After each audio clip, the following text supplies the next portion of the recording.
Գյուրջան Կասկադ, ցանկացած համեմատություն մեր օգտին է։ 2024 թվականի հունիսի 12-ին չի լսվում։ 2024 թվականի հունիսի 12-ին Բաղրամյան պողոտայում եւ ազգային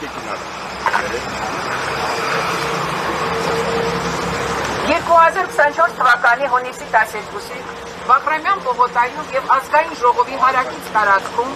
ցուցարար քաղաքացիների եւ ոստիկանների միջեւ տեղի է ունեցել բախում, որի հետևանքով շուրջ 100 քաղաքացի ստացել են մարմնական վնասվածքներ, ներառյալ լրագրողներ եւ օպերատորներ։ Ոստիկանությունը խաղաղ ցուցարարների նկատմամբ կիրառել է առնվազն 20 զարյա տեսակի լուսաձայնային ձեռքի նռնակներ, որոնց կիրառումը թույլատրելի է միայն զինված հանցագործների նկատմամբ, այն էլ միայն բաց տեղանքում։ Մինչդեռ ոստիկանները փաստացի դրանք նետել են ցուցարարների վրա եւ նույնիսկ արդեն նահանջող, փախչող կամ վիրավորներին աջակցություն ցուցաբերող քաղաքացիների ուղղությամբ։ Արձանագրվել են դեպքեր, երբ կիրառված նռնակից արդեն իսկ վիրավոր ու գետին ընկած քաղաքացիների եւ այդ վիրավորներին օգնության հասած անձանց նկատմամբ դարձյալ կիրառվել է լուսաձայնային նռնակ։ Փաստենք նաեւ որ ոստիկանները լուսաձայնային նռնակ են նետել նաև լրագրողների եւ օպերատորների խմբի ուղղությամբ, որի հետևանքով վնասվածքներ են ստացել 10 լրագրող եւ օպերատոր։ Առկա է տեսագրություն, որը փաստում է, որ ոստիկանները նռնակը նետել են ցուցարարի ուղիղ ոտքին եւ երբ նա կռացել ու վերցրել է այն, նռնակը պայթել է վերջինիս ձեռքի մեջ։ Պայթյունից ցուցարարի աջ դաստակը ծանր վնասվել է, ինչի հետևանքով անձը կորցրել է իր 3 մատը։ Ըստ Հայաստանի Հանրապետության առողջապահության նախարարի 2012 թվականի թիվ 90Ն հրամանի լուսաձայնային նռնակների կիրառումը նախատեսվում է դրանց օգտագործումը մարդկանցից նվազագույն 2.5 մետր հեռավորության վրա մարմնական վնասվածքները կանխելու նպատակով։ Ուստի նշենք ցուցարարների նման խտության պարագայում որպես հատուկ միջոց ձեռքի բեկորային լուսաձայնային նռնակի ընտրությունը ի սկզբանե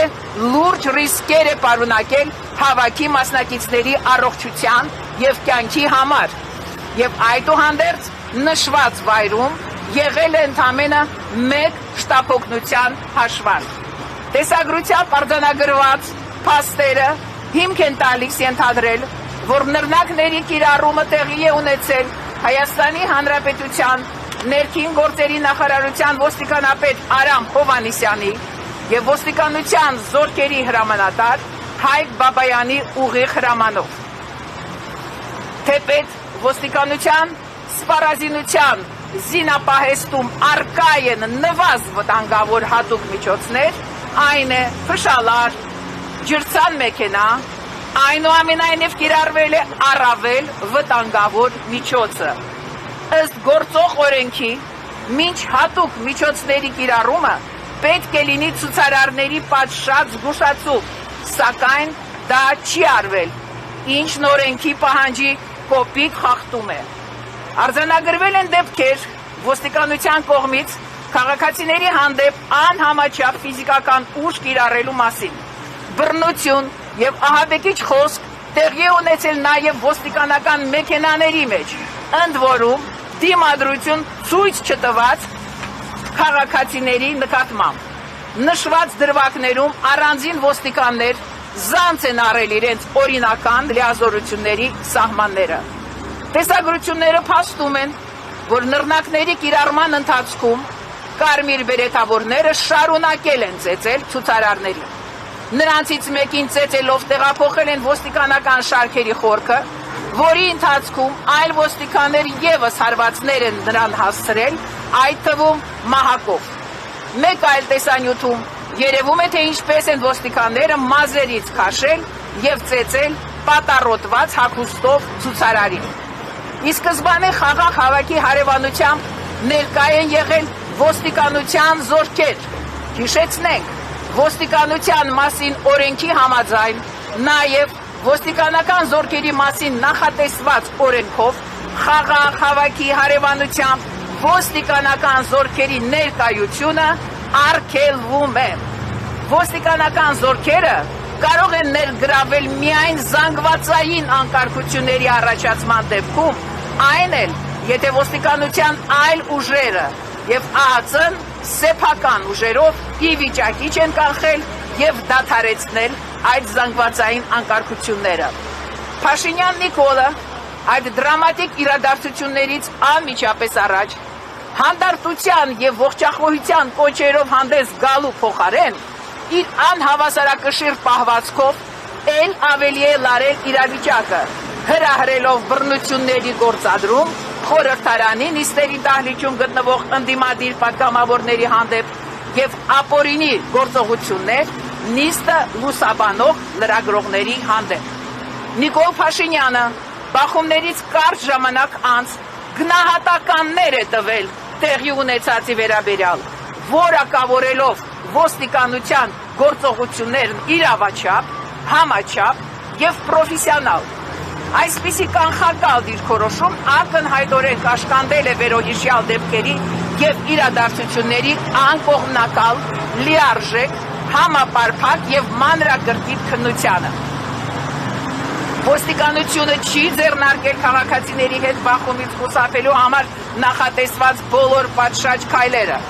իսկ բախումից հետո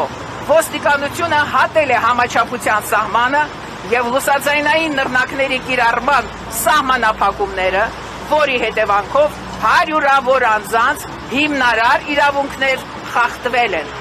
Առ այսօր պատկան կառույցների կողմից չեն անցկացվել թափանցիկ ծառայողական քննություն, ոստիկանության կողմից թույլ տրված բռնարարքների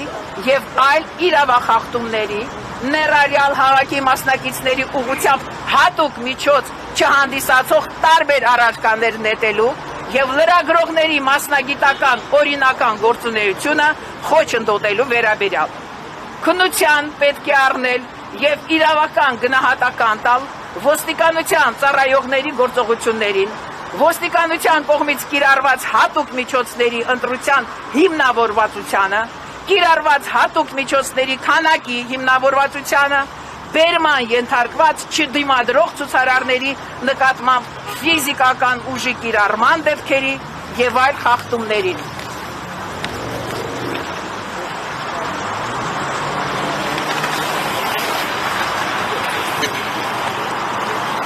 Չի նախաձեռնվել քրեական վարույթ Հայաստանի Հանրապետության ներքին գործերի նախարարության ոստիկանապետ Արամ Հովհաննիսյանի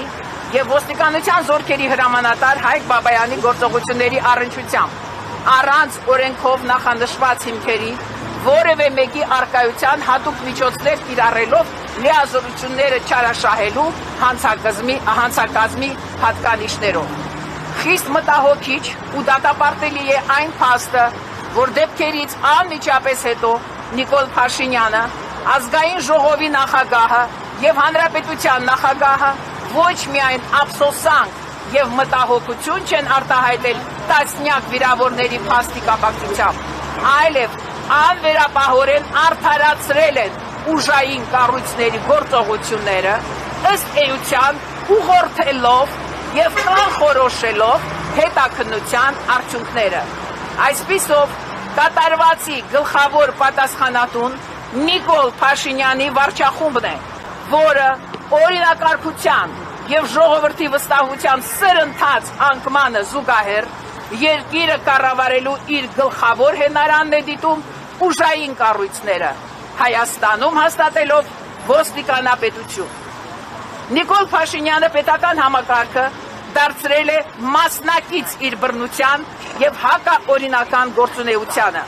Ոստիկանությունն ու ոստիկանության առանձին ստորաբաժանումներ նույնպես դարձել են մասնակից այդ հակաօրինական գործունեությանը։ Նիկոլ Փաշինյանը իր հակաօրինական գործունեությանը մասնակից է դարձրել նաեւ քննչական կոմիտեն ընտրովի արդարադատություն իրականացնելու իմաստով։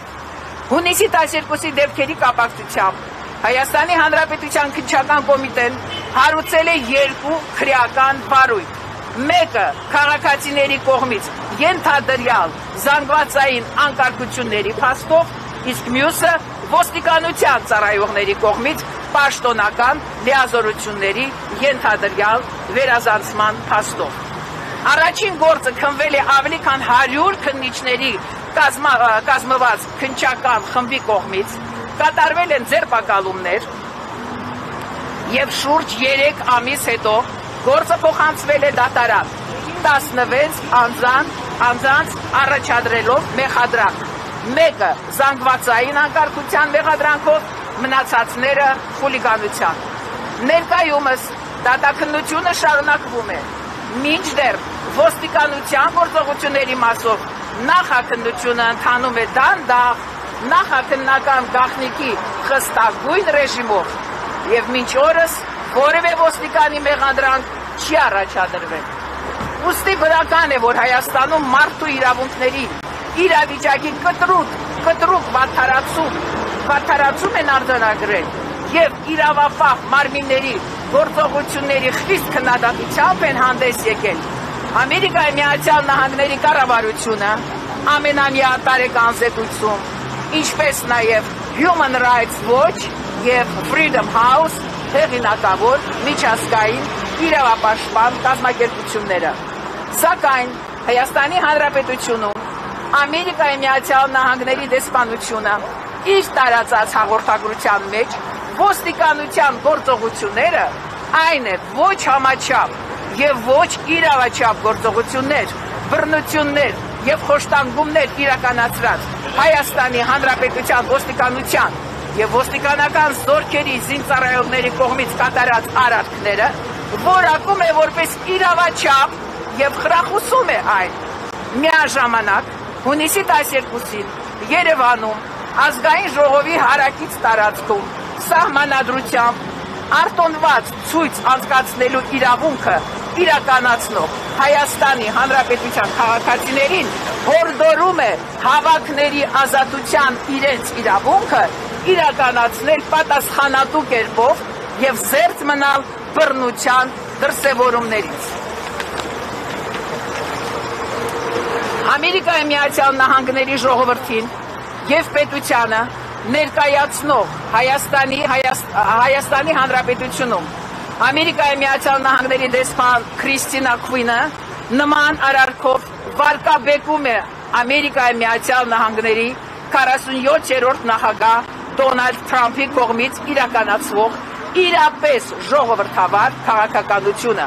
քանզի կիրառում է երկակի ստանդարտներ,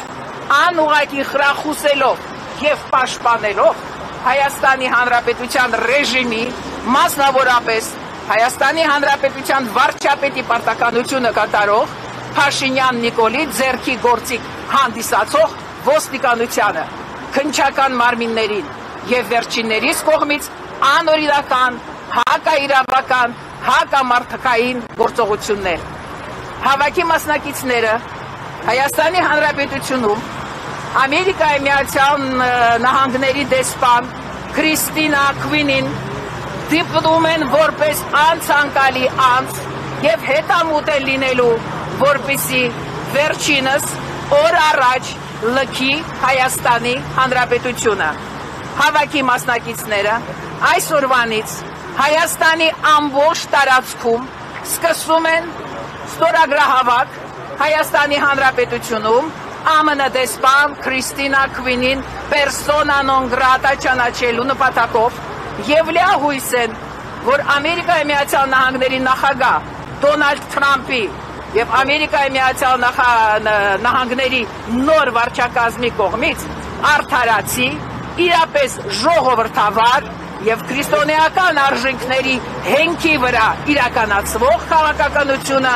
իր դրական արտացոլումը կգտնի նաեւ Հայաստանում 22 մարտ 2025 թիվ քաղաք Երևան, հավաքի մասնակիցներ։